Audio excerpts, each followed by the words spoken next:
ओम देवी प्रपन्नाति हरे प्रसीद प्रसीद मातर्जगतोऽखिलस्य प्रसीद विश्वेश्वरि पाहि विश्वं त्वमेश्वरी देवी चराचरस्य शरणागत दीनार्थ परित्राण परायणे सर्वस्यार्ति हरे देवी नारायणी नमोस्तुते। वृश्चिक राशि वालों के लिए 24 तारीख के दिन ग्रह नक्षत्रों के दृष्टिकोण से जो योग बनेगा वो कैसा रहेगा वो भी आपको समझना चाहिए। शुक्रवार का दिन है और अष्टमी तिथि विद्यमान है। इस दिन बगलामुखी जी का प्राकट्य हुआ था, इसलिए बगलामुखी जाना के दिन जयंती के रूप में इस दिन को जाना जाता है। ग्रह नक्षत्रों के दृष्टिकोण से आपकी राशि में जो है वो भक्ति कल्याण कर सकती है। आपकी राशि के दृष्टिकोण से ग्रह योग इस वक्त जो स्थिति में चल रहे हैं वो कहीं ना कहीं आपके लिए कई मामलों में पॉजिटिव है, लेकिन शारीरिक तौर पर कहीं ना कहीं दौर्बल्य आपको विश्वास करने नहीं दे रहा है।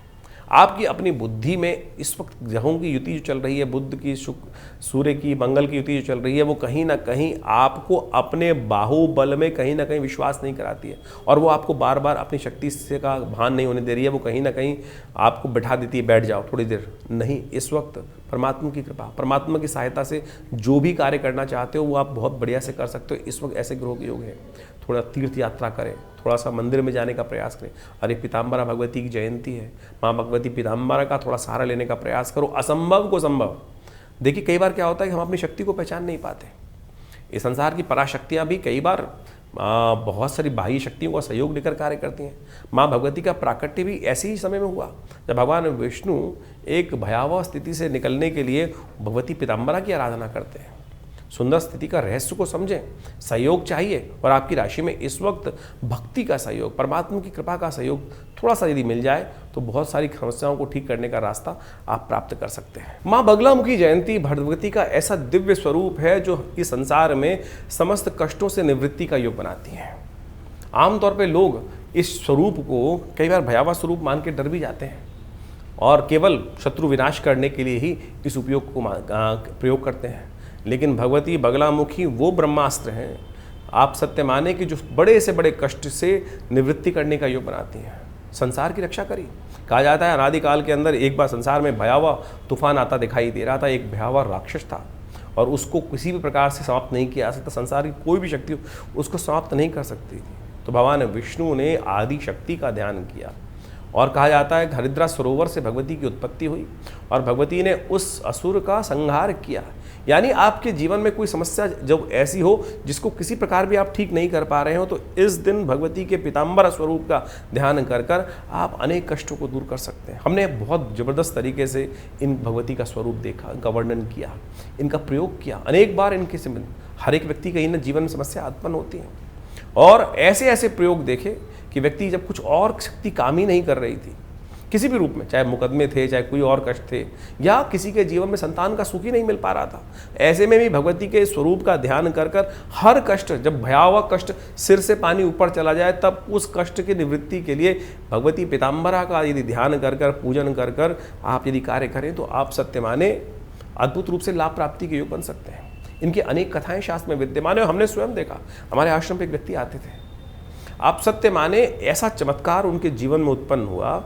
उनको स्वप्न में भगवती ने दर्शन किए। बाल्यकाल से वो व्यक्ति कि हमारे पिताजी के शिष्य थे और वो क्या थे, वो पीताम्बरा के उपासक थे, मंत्र जप करते थे। एक दिन उनको स्वप्न आया कि उस जगह, जो स्वप्न में बताया कि इस जगह पे जाके खोदो, वहाँ पर एक यंत्र, कुछ चीज़ मिलेगी, भगवती का आशीर्वाद मिलेगा।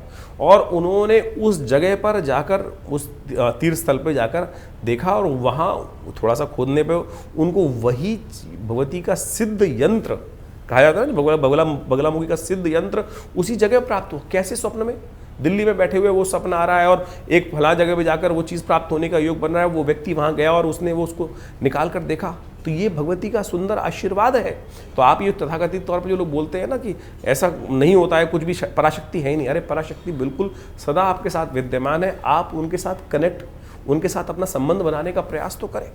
हम यदा कदा कभी चले जाते हैं, कभी कभार 11 मंत्र जप कर लेते हैं, कभी करते हैं कभी नहीं करते, तो नित्यपति कैसे संबंध भगवती का स्थापित हो। इनके तमाम मंत्र इतने चमत्कारी हैं कि कैसे ही कष्टों से निवृत्त करने के योग बनाते हैं। गला नहीं काटते, आमतौर पे बगलामुखी का नाम सुनते ही लोग कहते हैं कि शत्रु को मर्दन करने के लिए, वाचम मुखम पदम स्तंभे जिह्वाम कीले, मंत्र को सुनते ही लोगों को लग जाता है कि बस ये मंत्र गर्दन ही काट देगा सामने वाले शत्रु की। अरे शत्रु अगर गर्दन काट दिया आपने इस मंत्र का प्रयोग करके किसी की, तो फिर तो आप भी पापी बन गए, आप भी राक्षस बन गए। आप कोशिश ये करें, इनके सात्विक प्रयोगों को करने का प्रयास करें कि शत्रुता भी समाप्त हो जाए, आपका कष्ट भी दूर हो जाए। वो प्रयोग वास्तविक तौर पे है और हमने ऐसे प्रयोग करे बहुत बार, चाहे मुकदमों के कारण से या कैसी भी कारण से। अपने निजी जीवन में भी बहुत सारी समस्याएं आती हैं, आश्रम चलाते हैं, बहुत सारी समस्याएं कभी कभी आ जाती हैं, और बिना किसी को अहित किए अपने उस कार्य को सुदृढ़ रूप से निकाल देना, बिल्कुल ये मंत्र का भगवती के इस स्वरूप का चमत्कारिक प्रभाव है। और हमारी भगवती दुर्गा का साक्षात श्री विग्रह पीताम्बरा का जो श्री विग्रह आश्रम पे विद्यमान है, वो अनेक बार हमने उनका चमत्कारिक प्रभाव देखा है। उनके सामने अनुनय विनय से प्रार्थना करके माँ पीताम्बरा का आशीर्वाद मिलता है। अनेक लोग, एक व्यक्ति पिताजी के पास आते थे और उनके एक व्यक्ति ने ऑफिस में उनकी बहुत परेशान कर रखा था। सत्य माने उन पिताजी ने उनको, मुझे बहुत बचपन की बात याद है, पिताजी ने उनको मंत्र दिया और उस मंत्र का प्रभाव जप किया और उनका कष्ट निवारण करने का योग बना।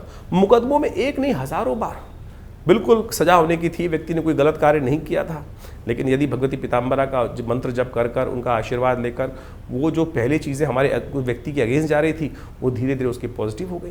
तो ये भगवती का चमत्कार है।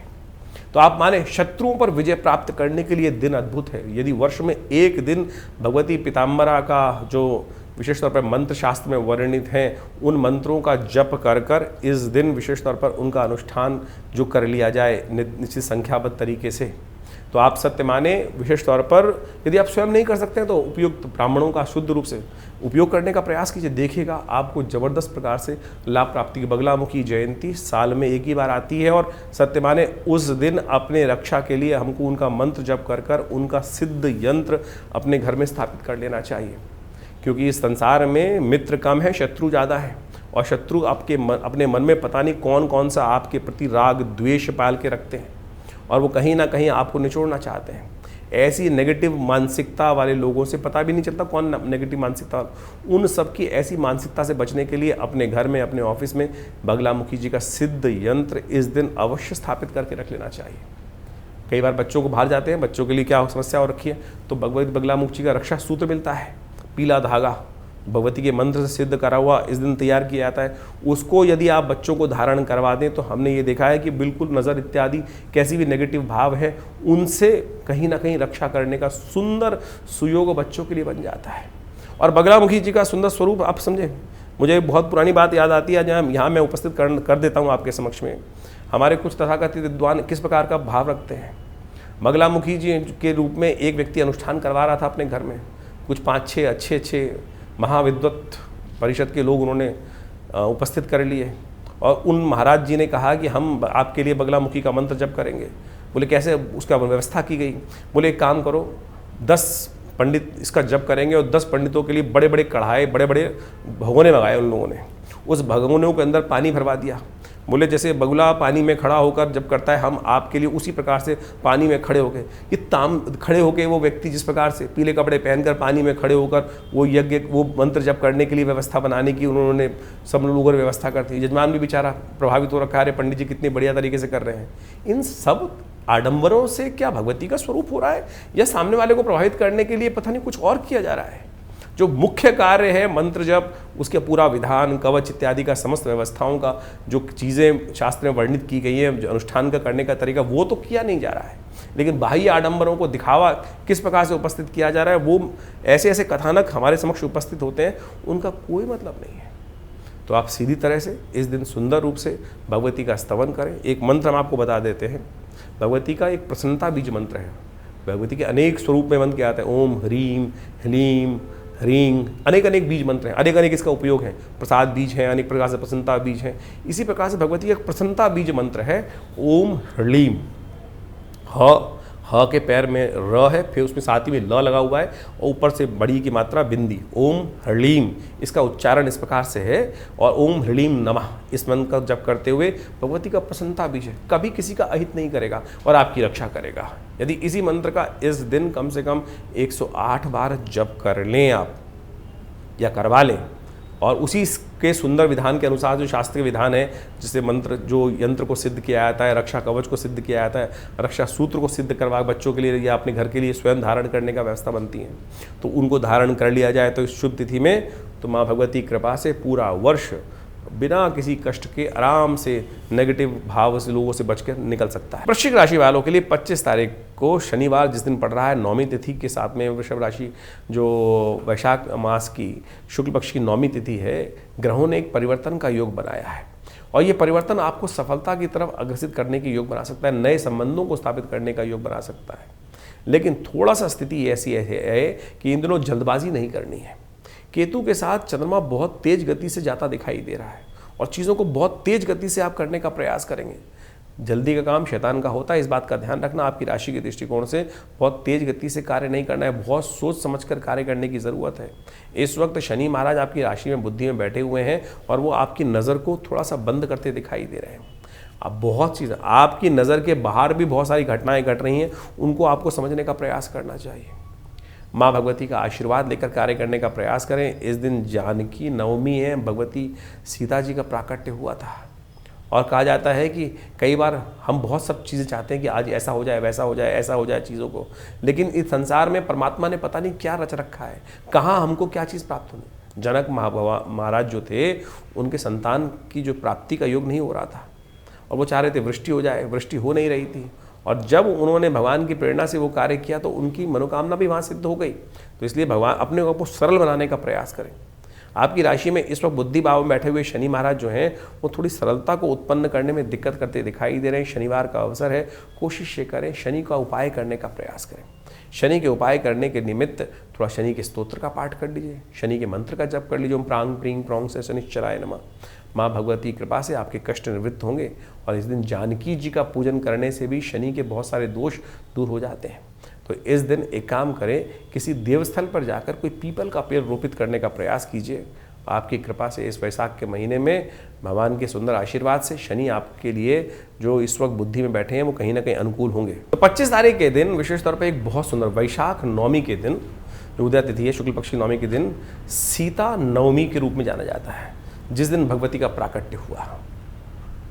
कहाँ से प्राकट्य हुआ? शास्त्र में कथा बड़ी अद्भुत है कि भगवती का प्राकट्य जो हुआ है वो पृथ्वी से हुआ है।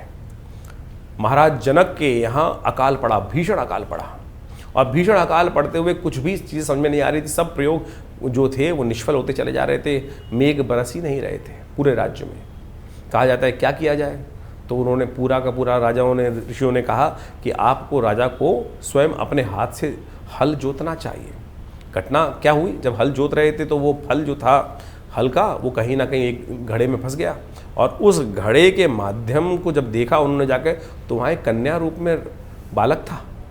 वो कन्या को जब देखा तो वो, उसकी कथा बहुत पुरानी है, अनेक अनेक प्रकार से, जो हरि अनंत हरि कथा अनंता। तो भगवती का प्राकट्य वहीं से माना जाता है।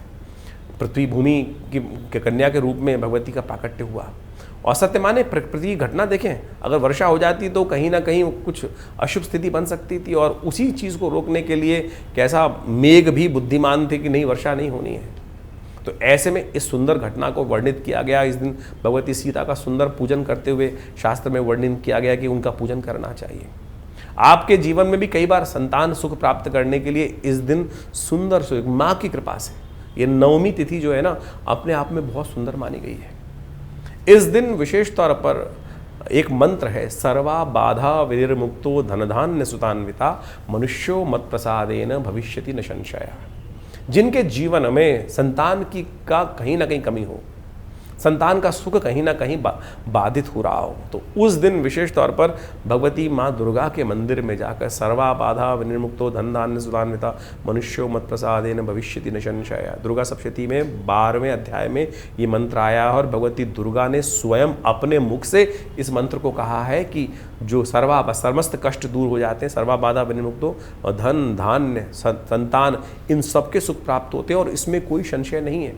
यदि भगवती इस मंत्र का जप करके उसका दशांश हवन कर कर सुंदर रूप से पाठ कर लिया जाए और साथ में भगवती दुर्गा का यंत्र सिद्ध कर कर अपने घर में स्थापित कर लिया, तो कैसा ही संतान का सुख जीवन में नहीं मिल रहा है तो वो भी कहीं ना कहीं से किसी ना किसी प्रकार से आमतौर पे व्यक्तियों को इस बात संतान सुख प्राप्त करने का योग बनता है। देखिए कहीं ना कहीं योग बनेगा ना, कैसे योग बनेगा? तो वहाँ महाराज दशरथ को तो पृथ्वी से प्राप्त हो गया, आपको भी कहीं ना कहीं, यदि हमारे शारीरिक तौर पे कोई कष्ट का योग है तो कहीं ना कहीं से आज की तारीख में तो इतने ज़बरदस्त हमारे एक मिलने वाले व्यक्ति थे, उनके जीवन में नहीं बन रहा था ऐसा योग। तो वो आए आश्रम पे, भगवती दुर्गा सप्तशती का उनके लिए पाठ किया गया, सतचंडी का प्रयोग किया गया और सत्य माने एक ऐसे प्रयोग के द्वारा उनको संतान प्राप्ति की योग बने। तो बिल्कुल जिनके कुंडली में आप माने उनके मेडिकल पॉइंट ऑफ व्यू से भी ऐसी चीज़ें थी कि शुक्राणु थे ही नहीं, बन ही नहीं सकते थे, बन ही नहीं रहे थे, लेकिन फिर भी भगवती की कृपा से आज के वैज्ञानिक शोध के अनुसार से वैज्ञानिक चीज़ों का लाभ मिलते हुए एक डॉक्टर आए और उन्होंने कैसे कैसे उनको योग बनाया। तो ये चमत्कार ऐसा नहीं होता है हम जाएंगे मंदिर में और कुछ ना कुछ हमको मिल जाएगा, हमने एक कहानी ऐसी बना रखी है। इस संसार में कब कहाँ कैसी कोई घटना घुट जाती है और कैसे आपके जीवन में सुख का योग बन जाता है, कर्म पर निर्धारित है। तो इस कर्म को सुदृढ़ करके इस दिन बड़ी विश्वास के साथ भगवती का ये पाठ कर लें, सतचंडी का पाठ कर लें, मंत्र बताया इसका अनुष्ठान कर लें तो भगवती कृपा अवश्य आती है। हमने अपना अनुभव आपके समक्ष रखा है, तो इसलिए संतान सुख के लिए इस दिन को इस रूप में अवश्य ध्यान कर लेना चाहिए, इसका लाभ ले लेना चाहिए। माँ भगवती कृपा से अनेक कष्ट जीवन से दूर हो जाते हैं। वृश्चिक राशि वालों के लिए 26 तारीख की ग्रह गणना क्या है वो भी जान लीजिए। रविवार का अवसर है, दशमी तिथि है, वैशाख के शुक्ल पक्ष की दशमी तिथि बनी हुई है और ग्रह कहीं ना कहीं आपकी मेहनत से पूर्ण सफलता देने के योग आपको बनाता दिखाई दे रहा है। इस वक्त ग्रह आपकी राशि में इस प्रकार के योग बना रहे हैं कि जितना काम उतनी सफलता अवश्य गारंटी बनती दिखाई दे रही है। राहु के समक्ष चंद्रमा विराजमान जिस प्रकार से होकर बैठे हुए हैं वो आपके मनोमस्तिष्क को बैलेंस करने का योग बड़े सुंदर तरीके से बनाते दिखाई दे रहे हैं। तो उनका उपयोग सुख वृद्धि के लिए आपको अवश्य करने का प्रयास करना चाहिए। इस वक्त ग्रह गणना आपकी राशि के दृष्टिकोण से ऐसी बन रही है कि कुछ चाहते हैं, शुक्र इस वक्त पूर्ण ताकत में है और वो कहीं ना कहीं जो है आपके रिलेशनशिप्स में एक नई जान लाने के योग बनाते दिखाई दे रहे हैं। कुछ नई भूख रिलेशंस को बनाने के लिए भी उड़ती दिखाई दे रही है। ध्यान रखना इस वक्त राहु का जो प्रभाव आपकी राशि में चल रहा है, गलत रास्ते जाने से गलत नतीजे होते हैं। चरित्र का बहुत ज़्यादा ध्यान रखते हुए कार्य करने की ज़रूरत है। इस वक्त आपकी राशि के दृष्टिकोण से आने वाले 8-10 महीने चरित्र का संबंध ध्यान रखें। बुद्धि जो है वो गलत तरफ चली, वो गलत काम किया तो चरित्र पे कहीं ना कहीं दाग लगने के योग आपकी राशि में बन सकते हैं। तो उस संबंध में थोड़ा ध्यान रखते हुए कार्य करने की ज़रूरत है। रविवार का अवसर है, कोशिश करें इस दिन भगवती गायत्री का सुंदर स्तवन करने का प्रयास करें। माँ भगवती गायत्री का स्तवन आपकी विचारों को भी ठीक करेगी, विचारों की कहीं ना कहीं कुटिलता जो है उसको भी शांत करने का योग बनाएगी। 27 तारीख को सोमवार का अवसर है, एकादशी तिथि विद्यमान है। इस दिन भगवान विष्णु का सुंदर स्तवन आपके समस्त चीज़ों को ठीक करने का योग बना सकता है। ग्रह नक्षत्रों के दृष्टिकोण से ग्रहों का योगा योग जो चल रहा है उसको भी समझ लीजिए। थोड़ा मनोमस्तिष्क इस वक्त जो है वो कहीं ना कहीं दो धारी स्थिति चलता दिखाई दे रहा है। कई बार तो मन बिल्कुल सन्यासी बन जाता है और कई बार जो मन है विशेष तौर पर बिल्कुल संसारी की तरह कार्य करता है, पूरी तरह से संसार का आनंद लेने की तरफ प्रवृत्ति हो जाती है। क्योंकि शुक्र इस वक्त ऐसे में है कि संसार का संपूर्ण आनंद हमको भी मिलना चाहिए जो सामने वाला मिल रहा है ऐसी स्थिति में। और कहीं ना कहीं मन में ये भी भाव आता है कि क्या करूँगा संसार को भाग लेके। इस वक्त जो ग्रहों की स्थिति ऐसी ही है कि दो धारी, कभी पल में तोला पल में माशा, ऐसी स्थिति कहीं ना कहीं फ्लक्चुएट होती दिखाई दे रही है आपकी राशि के दृष्टिकोण से। इसको कौन ठीक कर सकता है? ये तोला माशा जो है वो व्रत ही ठीक कर सकता है, सत्य का पालन। तो इस दिन एकादशी है, मोहिनी अवतार है। ये संसार भगवान ने माया के रूप में जो विराजमान करी है तो मायापति ही आपको ऐसी स्थिति से बाहर निकाल सकते हैं। इस दिन अवश्य भगवान विष्णु का स्तवन करें और थोड़ा व्रत करें एकादशी का, चावल का दान करें, भगवान विष्णु के मंत्र का जप करें, कल्याण होगा। वैशाख मास की जो शुक्ल पक्ष की एकादशी होती है उसको मोहिनी एकादशी माना जाता है। मोहिनी एकादशी जो है वो मोहिनी अवतार के रूप में भगवान का प्राकट्य करने की घटना को शास्त्र में वर्णित करते हैं। भगवान मोहिनी अवतार में कई बार उपस्थित हुए अपने भक्तों की रक्षा करने के लिए, जो उनकी अनन्य श्रद्धा के साथ भक्ति करते हैं। भगवान मोहिनी अवतार भी उनको लेकर इस बात को शाश्वत सत्य बताते हैं कि मैं हर रूप में कहीं ना कहीं भक्त की रक्षा करने के लिए। कई बार कथा शास्त्र में अनेक रूप से हरि अनंत हरि कथा अनंता इस बात को कहा गया है। जब सागर मंथन हुआ, सागर मंथन में राहु ने जब अमृत को ग्रास करने का प्रयास किया, जब देवताओं और राक्षसों में कहीं ना कहीं इस बात पर विवाद उत्पन्न हो गया कि भाई अब जो अमृत कलश निकला है उसको हम ही लेंगे, देवता कहे हम, और ऐसे में राक्षस यदि उसको पान कर लेते तो विश्व को कहीं ना कहीं बचने का मार्ग ही बंद हो जाता। तो तो ऐसे में भगवान ने सुंदर रूप से उनकी आपस में परस्पर जो विरोध चल रहा था बिठाया, शांत किया और स्वयं मोहिनी अवतार लेकर उनके बीच में उपस्थित हुए और कहा कि मैं तुमको पान कराता हूँ। और सुंदर रूप से कथा इतनी सुंदर वर्णित है कि भगवान भक्तों की, अपने भक्तों की रक्षा करने के लिए संसार को भी मोह लेते हैं और संसार को मोहकर हमेशा जो कार्य करते हैं उस सिद्धांतिक तौर पर मानने कहीं छल नहीं था। बहुत सारे लोग इस बात को आज की तारीख में तथाकथित रूप में कहेंगे ये तो छल है। छल नहीं है। पापी को शक्ति देना सबसे बड़ा छल है, सबसे बड़ा कष्ट है। यदि पापी को आपने, पापी के साथ जो है वो गलत व्यक्ति के साथ कोई भी, यदि हम न्याय की बात कर रहे हैं, वो तो न्याय करेगा ही नहीं। तो भगवान ने ये कार्य किया और कहा जाता है राहु ने भगवान के समस्त उस कार्य को देख लिया कि भगवान कैसे देवताओं को तो अमृत का पान करा रहे हैं और केवल जो राक्षसों को जब समस्या आते हैं तो वो कलश ही बदल देते हैं। तब राहु ने अपना स्वरूप बदल कर, कहा जाता है कि उस देवताओं की लाइन में जाके बैठ गया और जैसे ही चंद्रमा को और ये उसको सूर्य को इस बात का पता चला तो उन्होंने भगवान को बताया। जैसे ही वो पान करने वाले थे, जब भगवान ने उसको पान करा रहे थे, राहु देवता के रूप में आके बैठ गए थे, तो भगवान ने चक्र सुदर्शन चलाकर राहु का सिर को काट दिया। अब कई लोग कहेंगे तो अन्याय है। अन्याय नहीं है।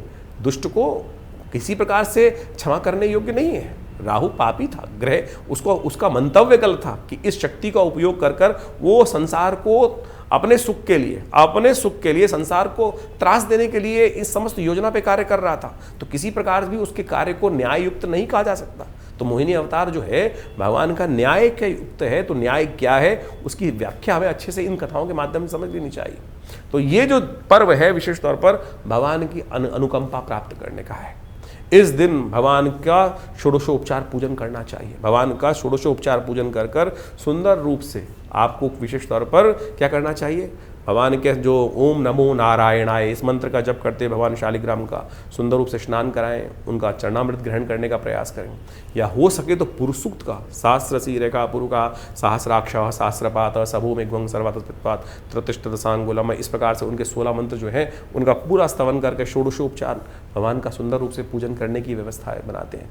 कहा जाता है कि यदि जीवन में शत्रु बहुत परेशान कर रहे हो, शत्रु रुक ही नहीं रहे हो परेशान करने के माध्यम, आपके जीवन में खत्म ही ना हो रहा हो, एक खत्म होते ही, क्योंकि संसार में विजय प्राप्त करने के लिए शत्रुओं का मर्दन भी बहुत आवश्यक होता है। तो इस दिन विशेष तौर पर विष्णु शंख को इन मंत्रों से सिद्ध कर कर अपने घर में स्थापित कर लेना चाहिए इस मोहिनी अवतार के दिन।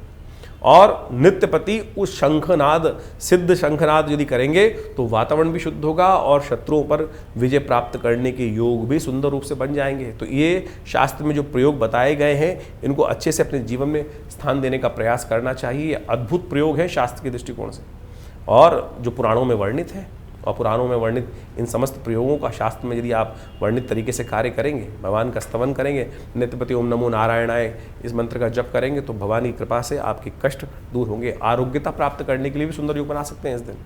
भगवान विष्णु का सुंदर पूजन कर कर उनका वो विशेष तौर पे जो चरणामृत, उनका जो पंचामृत है उससे भगवान को स्नान कराने के बाद जो चरणामृत को यदि ग्रहण कर लेंगे, गंगा जल से, तुलसी से, चंदन से, कपूर से, इन सब चीज़ों से, केसर इत्यादि से युक्त इस पंचामृत को भगवान को स्नान कराकर यदि ग्रहण करेंगे तो आरोग्यता प्राप्त करने का सुंदर सुयोग भी आपके लिए जीवन में बन सकता है। तो इस सुंदर प्रयोग को शास्त्र में के अनुसार से कार्य करने का प्रयास करें, भगवान की कृपा से कष्ट दूर होंगे।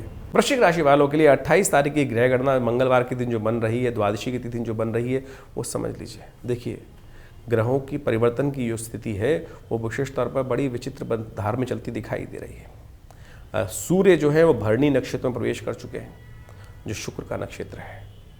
शुक्र आपकी राशि में बहुत ताकत में होकर बैठे हुए हैं, और शुक्र भी रोहिणी चंद्रमा के साथ जहाँ कहीं ना कहीं उस नक्षत्र में प्रवेश करने का योग बना रहा है, और ये कहीं ना कहीं मन को चंचल करता दिखाई दे रहा है।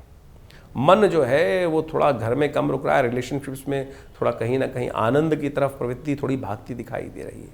संयमित होकर कार्य करने की ज़रूरत है। मन का भटकना जो है वो कई बार भारी पड़ सकता है। ग्रहों के योगों को दृष्टिकोण से समझते हुए कार्य करें। इस संसार में जो भगवान हनुमान जी है ना, वो सब प्रकार से थोड़ा धारण करते हैं। क्या धारण करते हैं? विशेष तौर पर गदा धारण करते हैं, और जो ब्रह्मचर्य का पालन करते हैं, जो संयमित रहते हैं, उनको तो हनुमान जी का आशीर्वाद मिल जाता है। और जिनको हनुमान जी का आशीर्वाद मिल जाता है, क्या हो जाता है, उनको विजय पताका उनके जीवन में स्वयं आ जाती है। और जो पदभ्रष्ट हो जाते हैं, इस वक्त ग्रह जो हैं वो थोड़ा सा आपको पथभ्रष्ट करने की तरफ अग्रसित करते दिखाई दे रहे हैं। आने वाले समय में मन को पद से भटकने ना दें, इस बात का ध्यान रखिए। मन को थोड़ा कंट्रोल करते हुए कार्य करने की ज़रूरत है।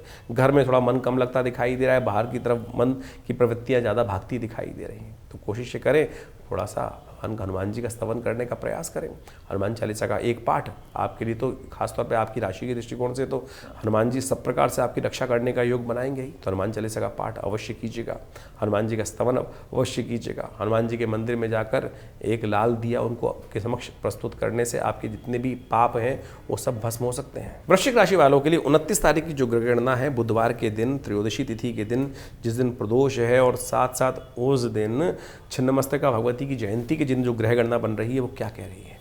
इस दिन यदि ग्रह नक्षत्रों के दृष्टिकोण से आपकी गणनाओं को देखें तो ग्रह जो हैं वो आपके थोड़ी सी जो कर्म हैं उनको सही रूप से आगे करते हुए दिखाई दे रहे हैं। प्रयास बिल्कुल ठीक दिखाई दे रहे हैं, लाभ के योग बनते दिखाई दे रहे हैं। लेकिन ध्यान रखना पड़ेगा एक बात का, ये शाम जो है वो नुकसानदायक सिद्ध हो रही है, सुबह जो है वो कहीं ना कहीं आपके लिए लाभ के रास्ते खुलती दिखाई दे रही है।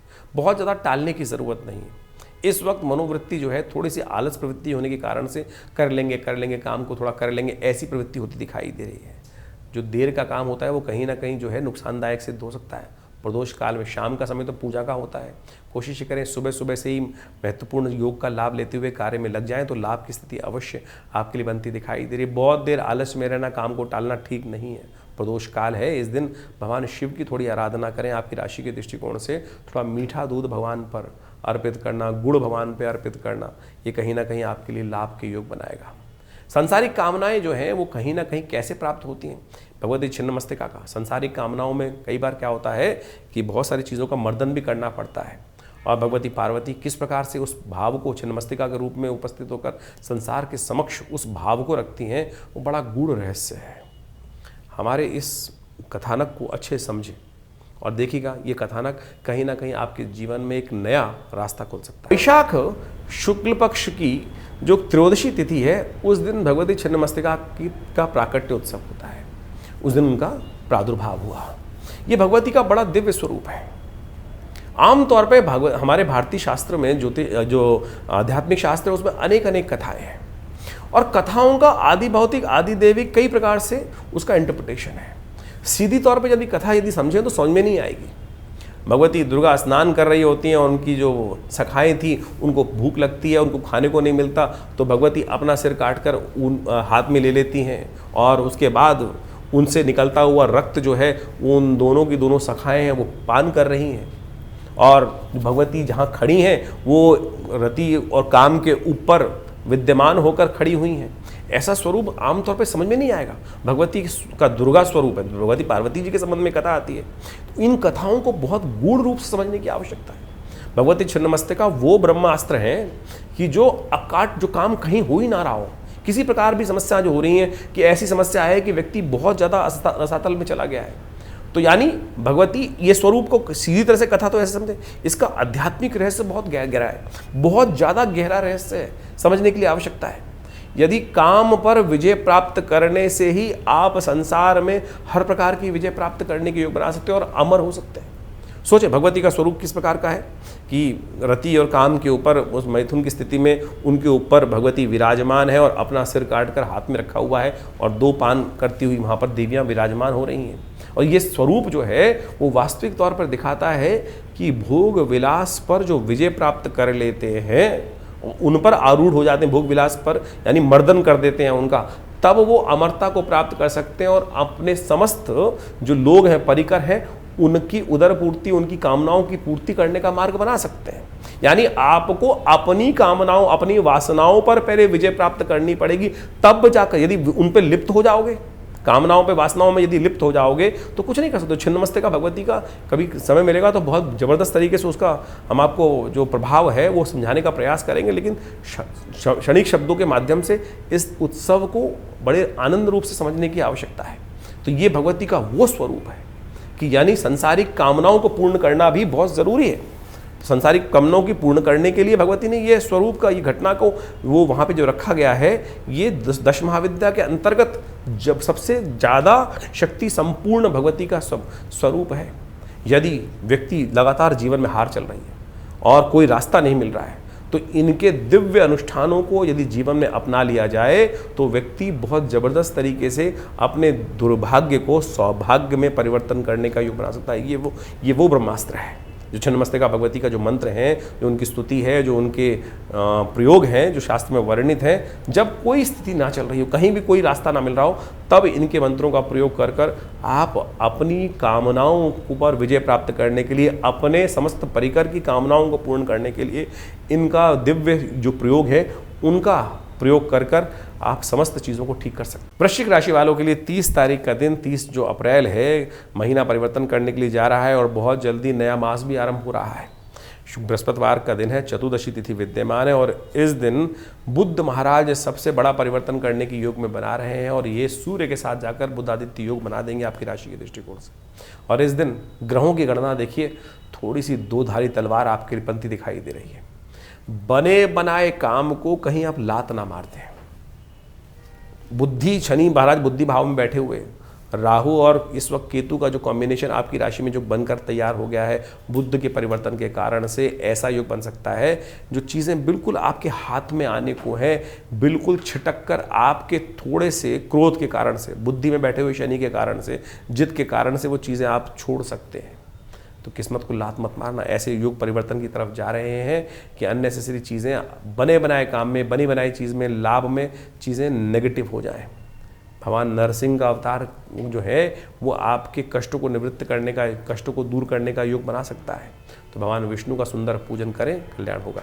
वैशाख मास के शुक्ल पक्षी चतुर्दशी के दिन नरसिंह जयंती होती है और ये नरसिंह जयंती वो दिन है कि दिन असंभव को भी संभव किया जा सकता है। जब प्रहलाद जी का जन्म हुआ, प्रहलाद जी का जन्म कहाँ हुआ? एक राक्षस के घर में, और उस राक्षस ने पूरे संसार को त्राहिमाम कर रखा था, कोई शक्ति नहीं चल रही थी और प्रहलाद को भी अनंत घोर कष्ट उस राक्षस ने उत्पन्न। अपने संतान केवल भगवान विष्णु का स्मरण वो करने की तरफ थे और पिता को भी सही दिशा दिखाते थे कि उस परमात्मा की उपासना करो, आपकी शक्ति नहीं है, आप जो भी कर रहे हो अपने पाप को बढ़ा रहे हो, भगवान का स्थान करने का प्रयास करना चाहिए। तब हिरण्यकश्यप कहता है कि स्तंभ में भी है। जब उस स्तंभ से भगवान निकलते हैं, उस पर प्रहार किया जाता है और जब उस खंभ को तोड़कर भगवान का प्राकट्य होता है तो कहा जाता है कि परमात्मा तो कण कण में है, हरि व्यापक सर्वत्र समाना। तो इस भाव को समझे। सुंदर ये घटना जो है इस बात को प्रतिपादित करती है कि आप कहीं भी परमात्मा को देख सकते हैं, वो कहीं से भी प्रकट हो सकता है और असंभव को आपकी भक्ति चाहिए। तो भक्ति स्वरूप में इस दिव्य दिन का हमें लाभ लेने का प्रयास करना चाहिए। और प्रहलाद ने वो चमत्कार करके दिखाया, प्रहलाद ने वो चमत्कार करके दिखाया कि कैसी परिस्थिति विकट हो, यदि आपकी भक्ति सुदृढ़ है, भक्ति सही है, तो वो असंभव को भी संभव करने का मार्ग मिल सकता है। तो ये नरसिंह अवतार जो भगवान का है ना, ये इसी स्वरूप को वर्णित करता है। इस भगवान विष्णु के इस स्वरूप को कहा जाता है कि आवेश अवतार हैं भगवान के, और इस संसार के बहुत सारे कष्टों को निवृत्त करने का योग बनाते हैं। लोग इनकी शक्ति को, इनकी पूजन के लिए बहुत कम मंदिर विद्यमान है जगह जगह पे, लेकिन जहाँ इनके प्रयोगों को शास्त्र में वर्णित किया गया पुराणों में, वो इतने चमत्कारिक प्रयोग हैं। इनके सिद्ध यंत्र को इस दिन स्थापित कर कर यदि घर में रख लिया जाए तो कहा जाता है पूरे वर्ष भर आपके जीवन में कहीं भी नेगेटिव प्रभावों का योग नहीं बनेगा। हर जगह विजय प्राप्ति का योग। उसके साथ नित्य प्रति छोटा सा मंत्र है, ओम नमो भगवते वासुदेवाय। इस मंत्र का नित्य प्रति यदि स्तवन करते हुए इसका प्रयोग को किया जाए, उनके यंत्र को स्थापित करके, उनकी आकृति को स्थापित करके उनका पूजन नित्य प्रति किया जाए, तो भगवान समस्त कष्टों से निवृत्त करने का योग बहुत सुंदर रूप से बना देते हैं। तो इस दिन विश्वास कर कर पंचोपचार षोडशोपचार उनका पूजन करते हुए अपने घर में उनके यंत्र को या उनकी आकृति को, उनकी मूर्ति को स्थापित कर कर उनका या शालिग्राम स्वरूप में ही उनका पूजन करने का हम व्यवस्था बनाएं। भगवान नरसिंह भगवान जो हैं बड़े चमत्कारी हैं और उनको उतना टाइम नहीं लगता अवतरण करने के लिए, तो वो तो क्षण में अवतरण हो जाते हैं। सोचो कि भगवान जो तमाम जो बाकी अवतार हम देखें कितना टाइम लगा उनको, गर्भ में आए, उसके बाद टाइम लगा जन्म, लेकिन भगवान तो साक्षात जब कष्ट सामने विराजमान था, समाप्ति का योग था, उस कष्ट से निवृत्ति का योग था, तो स्तंभ से भी उपस्थित होकर भगवान ने सुंदर रूप से एक ऐसा उदाहरण उपस्थित किया, तत्क्षण प्रकट होकर कष्ट को निवृत्त करने का योग बना सकते हैं। लेकिन उसके लिए चाहिए भक्ति में ऐसा सुदृढ़ विश्वास कि बांध दो मुझको, फेंक दो उठाकर, आम आदमी तो वैसे ही डर जाएगा, अरे भैया ऊपर से फेंकोगे, आग में फेंकोगे जल जाऊंगा, ऊपर से पहाड़ से नीचे करोगे तो चकनाचूर हो जाएगा। अब वो परमात्मा का स्मरण करेगा या अपने भय को उस वक्त उसका ध्यान आएगा। लेकिन भक्त प्रहलाद बिल्कुल समदर्शी भाव से परमात्मा के उस मंत्र का जप करते रहे, तो फिर वो चमत्कार होता है। हमारा तो 1 सेकंड तक मन नहीं लगता है, तो कहाँ से वो चमत्कार होने का योग, परमात्मा कैसे वो जो निष्क्रिय स्थिति में से उत्पन्न होकर जड़ में से चेतनता की तरफ कहाँ वो अपना चमत्कार को दिखाएगा। इसलिए विश्वास जगाइए और देखिए अनेक बार ऐसा योग बनता है। हमने करके देखा बहुत बार, जब बिल्कुल कोई स्थिति ठीक नहीं थी, कहीं रास्ता उम्मीद से सब हार चुके थे, तब भगवान का सुंदर स्तवन करे, कहाँ से कैसा रास्ता बना और कहाँ से वो नया कुछ ना कुछ प्रतिपादित हो जाता है, तो सरलता अपनाने का प्रयास करें। इसलिए ज्योतिष के माध्यम से इन सब चीज़ों को सिद्धांतिक तौर पे आपको समझने का प्रयास करना चाहिए। यही उपाय है और यही आपके कष्टों को निवारण करने का योग बनाते हैं। तो इस नरसिंह जयंती पर सुंदर रूप से भगवान के नरसिंह स्वरूप का प्राकट्य जो हुआ है वो हमारे कष्टों को निवृत्त करने के लिए हुआ है। तो यदि जीवन में ऐसा कोई आतताई आपको कष्ट दे रहा हो जिसकी कहीं भी निवृत्ति नहीं हो, या कैरियर में कोई ना कोई ऐसा आगे आदमी बैठ गया हो जो आपकी हर तरह से कैरियर में आगे बढ़ने से आपको रोक दिया हो, तो इस दिन भगवान नरसिंह का जो विशेष तौर पर सिद्ध करा हुआ यंत्र होता है उसको अपने घर में यदि स्थापित कर लिया जाए, अपने ऑफिस में स्थापित कर लिया जाए, तो उन सब कष्टों से निवृत्ति करने का योग, आपदाओं से निवृत्ति करने का योग सुंदर रूप से बन जाता है। ग्रहों का अभी परिवर्तन का प्रभाव आपने अच्छे से समझा कि कब कौन से दिन किस प्रकार के ग्रहों का परिवर्तन होने का योग चल रहा है। ऐसे में देखिए इस वक्त ग्रहों की जो अवस्था है, सूर्य जो है वो मंगल से आगे हो गए हैं। तमाम गोचर के प्रभाव को इस प्रकार समझना चाहिए। मंगल की गति से सूर्य काफ़ी आगे चलते दिखाई दे रहे हैं और ये गति विशेष तौर पे विश्व में महंगाई को बहुत बुरा हाल करती दिखाई देगी। कमर तोड़ महंगाई आगे जाकर व्यक्ति को परेशान करने के योग बनाती दिखाई दे रही है। और इस प्रकार के योग जो बन रहे हैं ये विशेष तौर पर एक तरह से त्रास देने वाले योग हैं। किसी के रोके महंगाई रुकने में बहुत दिक्कत आती दिखाई दे रही है। इस प्रकार के योग शास्त्र के दृष्टिकोण से बन रहे हैं।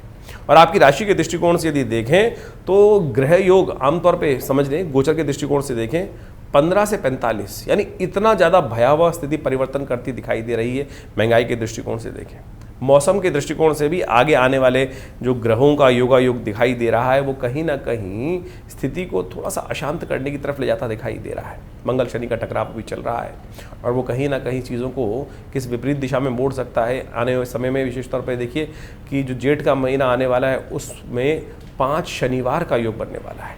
वो कहीं ना कहीं नए मैदान, नए युद्ध के मैदान खोलने की स्थिति उत्पन्न कर सकता है विश्व के दृष्टिकोण से। तो अभी कोई बहुत ज़्यादा शांति का वातावरण नहीं है। 2026 अपने आप में कई परेशानी करने वाले योगों को लेकर आता दिखाई दे रहा है। तो आप अपने ग्रहों को ठीक समझ कर उसके अनुसार से जो समय समय पर उपाय बताते जाते हैं उनको अच्छे से अपना लेंगे तो हमें लगता है कि बहुत सारी समस्याओं को अपने जीवन से दूर करने के योग बना सकते हैं। ज्योतिष बिल्कुल प्रत्यक्ष है। ज्योतिष में कोई भी कपोल कल्पित बात चलती नहीं है।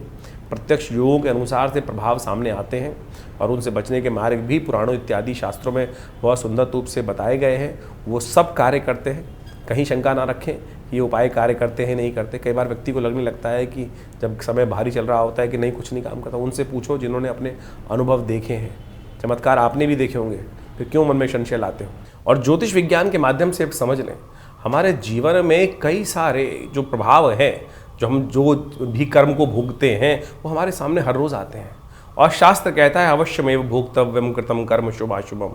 जो कुछ जिसने जैसा व्यक्ति ने कर्म किया है उसके अनुसार से उसको प्रारंभ में उसको चीज़ को भोगना पड़ता है। भाग्य उसके समक्ष बनाकर वो सब चीज़ उपस्थित कर देता है। भाग्य आपके कर्म से ही बनता है।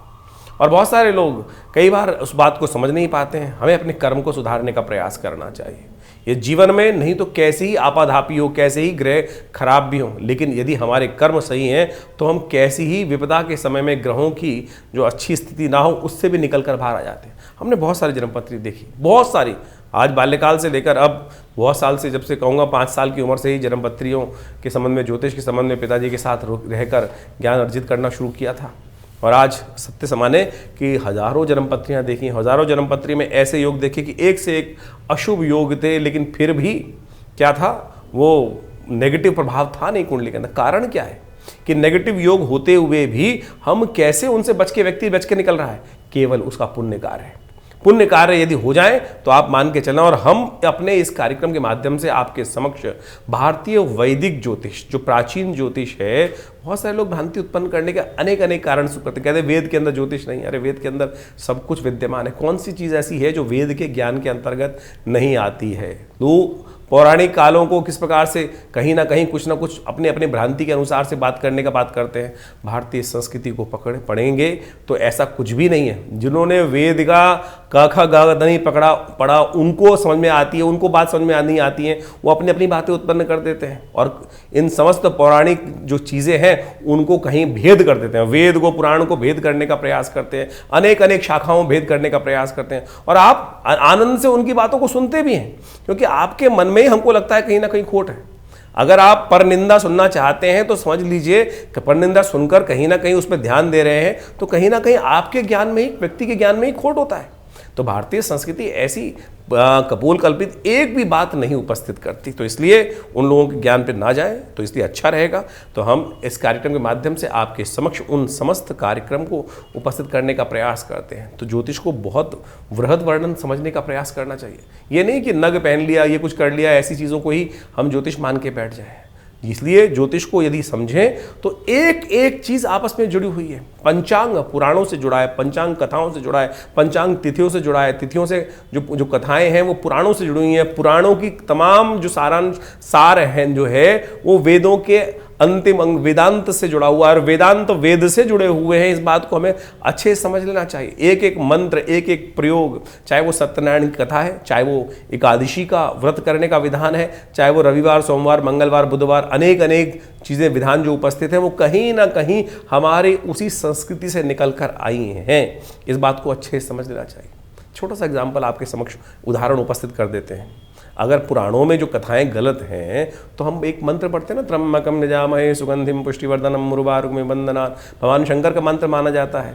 और स्कंद पुराण के अंदर और बहुत सारे पुराणों के अंदर इस मंत्र की बहुत सारी कथाएं भी चलती हैं। बहुत सारे लोगों ने इसके ऊपर जो टेस्टिमनीज दी हैं, कथाओं का मतलब है टेस्टिमनी, उनका उपयोग करने के बाद। और ये मंत्र कहाँ से निकला? ये मंत्र यजुर्वेद का मंत्र है। यजुर्वेद के में अंतर्गत आए इस मंत्र को। तो तमाम मंत्र कहीं ना कहीं वेद से ही निकल कर आए। जो लौकिक मंत्र, जो वैदिक मंत्र हैं, लौकिक मंत्र बहुत सारे बना दिए गए हैं, लेकिन वैदिक मंत्र जो है वो कहीं ना कहीं तो वहाँ से निकल कर आए, वेदों से ही निकल के आए ना, और उन्हीं का उपयोग शास्त्र में किया जाता है। इस पर कहीं वर्णन का बात कहीं और है, तो उसको हम कभी ना कभी समय लेंगे, लेकिन भ्रांतियों में न फंसे इस बात के लिए हमने हल्का सा इसको टच देने का प्रयास किया। क्योंकि बहुत सारे लोग आजकल मन में कहीं ना कहीं भाव लेके चल जाते हैं। कारण उसका यह है कि हमारे स्कूलों व्यवस्था में, विद्यालयों में हमारे शास्त्रों को पढ़ाना लोगों ने बंद कर दिया और हम आज की तारीख में केवल सुपरफिशियल ज्ञान के चक्कर में फंस जाते हैं। और फिर कोई ना कोई बीज रोपण कर देता है, वो बीज रोपण में पानी मिल जाती है, कहीं ना कहीं खाद मिल जाती है, कहीं ना कहीं नास्तिक लोगों का, और फिर वो पेड़ बन के कहीं ना कहीं हमारे मस्तिष्क में उत्पन्न हो जाता है और फिर वो अज्ञानता की तरफ हमें धकेल देता है। सही मार्ग पर चलता हुआ व्यक्ति भी कहीं ना कहीं भ्रांति में फंस जाता है। तो ज्योतिष को सही रूप से समझें, बिल्कुल कहीं भी कोई चीज़ गलत नहीं है। तो उन सब उपायों को आप अपने जीवन में स्थान देने का प्रयास करें। कितने सुंदर सुंदर जो उत्सव इस वैशाख के महीने में आए, और इसके बाद तो जो जेठ का महीना आने वाला है इससे भी बढ़िया आनंद का देने वाला है। उन सब समय में हम तमाम विश्व में कहीं कोई लोग परेशान हो रहा हो, हम उसको ना ध्यान दें, अपने कर्मों को सुधारें, अपनी गति को, ग्रहों की गति को देखें और अपनी चीज़ों को ठीक करते जीवन में आए थे हरि भजन को ओटन लगे कपास, इस चक्कर में ना फंसें। तो उस परमात्मा के साधन को, जीवनचर्या को ठीक करते हुए साथ साथ चलाने का प्रयास करें। बहुत सारी चीज़ें हम ठीक कर पाएंगे। और ज्योतिष की बहुत सारी बातें, एक बात मान के चले, हमने अभी इसकी बात में आपको उठाया था कि हमारे जन्मपत्री में बहुत सारे नेगेटिव रोग होते हैं, लेकिन कई बार वो फलीभूत नहीं हो रहे थे। इसी प्रकार से बहुत अच्छे योग होते हैं, वो फलीभूत नहीं हो रहे थे। कारण क्या है? कारण है कहीं ना कहीं कब, समय कब आने वाला है। जैसे आप मान के चलें किसी व्यक्ति की कुंडली में केमुद्रम योग बना हुआ है। केमुद्रम का मतलब है आपके 100 राजयोग बने हुए, एक दरिद्र योग आ गया, वो सबको लीप के खत्म कर देगा। अब कैसे उसको ठीक करना है? ज्योतिष विज्ञान वो सूत्र बताती है कैसे उसको ठीक करेंगे।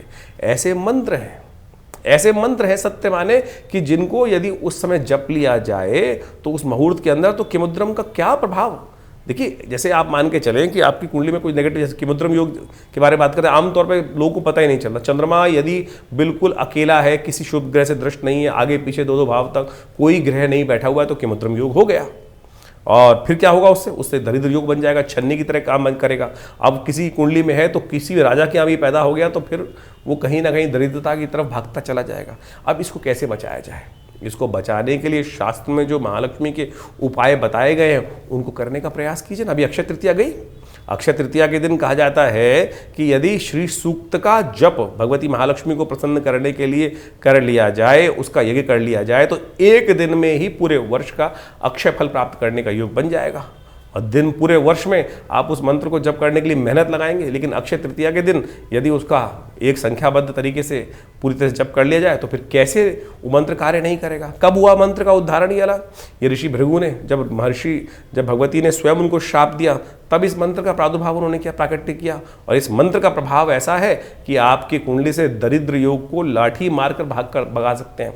तो इसी प्रकार से शत्रु कष्ट दे रहे हैं, कुछ और समस्याएं उत्पन्न हो रही हैं, तो अभी बगलामुखी जयंती के बारे में हमने अभी आपको जो पर्व है उसके बारे में आपको उपाय बताए।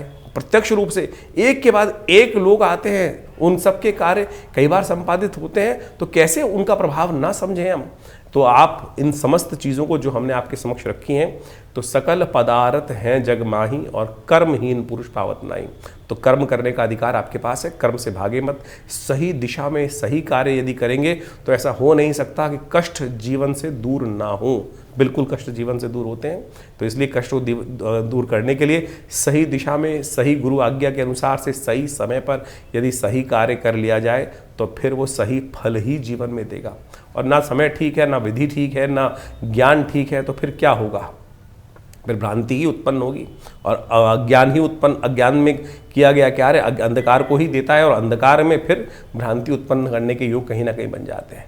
तो इसलिए सही रूप से ज्योतिष विज्ञान को समझें। एक आमतौर पे बहुत सारा प्रश्न लोगों के आते हैं कि चंद्र राशि या सूर्य राशि या हम ज़ोडिएक साइन के अनुसार से चलें या नाम राशि के अनुसार से चलें हमारे भविष्यफल को देखने के लिए।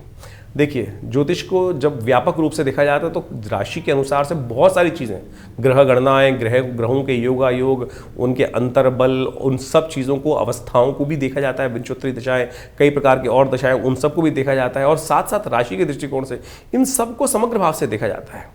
तो आमतौर पे चंद्र राशि सबसे बढ़िया प्रमाणिक मानी जाती है, लेकिन फिर भी नाम के अनुसार से भी राशि का प्रभाव होता है, उसके अनुसार भी देखा जा सकता है, लग्न के अनुसार से भी देखा जा सकता है, सूर्य के अनुसार, सूर्य राशि के अनुसार से भी देखा जा सकता है। लेकिन जितना सटल होते जाओगे, सबसे पहले आप मान के चले सूर्य राशि हो गई, सूर्य राशि से और सटल करोगे तो और उसको माइन्यूट देखने का प्रयास करोगे तो क्या होगा? फिर लग्न राशि आ जाएगी, लग्न राशि के बाद और सटल देखने का प्रयास करोगे, चंद्र राशि आई, चंद्र राशि के बाद लग्न राशि आ गई, फिर नक्षत्र आ गया। तो जितना सूक्ष्म रूप से ज्योतिष के साथ जोड़ने का प्रयास करेंगे तो हर घटना क्यों घटी, कैसे घटी, कैसे उसको रोकना है, अशुभ समय को कैसे दूर भगाना है, उन सब के बारे में ज्ञान प्राप्त किया जा सकता है। तो ज्योतिष बड़ी सूक्ष्म विज्ञान है, इसको सही रूप से जीवन में उतारने का प्रयास करें अपने जन्मपत्री के साथ। बिल्कुल सही समय पर लोग कहते हैं जी जन्मपत्री हर रोज़ ग्रह परिवर्तन की तरफ जा रहे हैं। आपकी मूल जन्मपत्री में तो एक बार के ग्रह बनकर आ गए, लेकिन परिवर्तन तो हर क्षण हो रहा है ना। तो यदि उन मूलभूत सिद्धांतों को परिवर्तन के सिद्धांतों के साथ जोड़कर चीज़ों को देखने का प्रयास करेंगे, तब सब चीज़ों को हम अच्छे से इंटरप्रेट कर सकते हैं, समझ सकते हैं और फिर भविष्य में चीज़ों को परिवर्तन करने की तरफ ले जा सकते हैं। ऐसा बिल्कुल नहीं है कि जिसकी कुंडली में हमने हज़ारों बार देखा है कि अशुभ योग थे फिर भी वो फलीभूत नहीं हुए क्योंकि कर्म सुधर गए थे और बहुत अच्छे अच्छे योग थे, लेकिन जीवन में व्यक्ति ने कोई शुभ काम किया ही नहीं और वो सारे के सारे योग ऐसे के ऐसे बंद अवस्था में चले गए।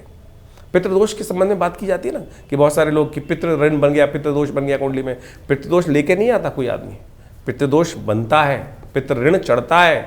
आपने घर बैठे बैठे माता पिता का अपमान किया, पितरों के निमित्त जो कार्य है वो नहीं किया, तो फिर पितृ ऋण बन ही जाएगा।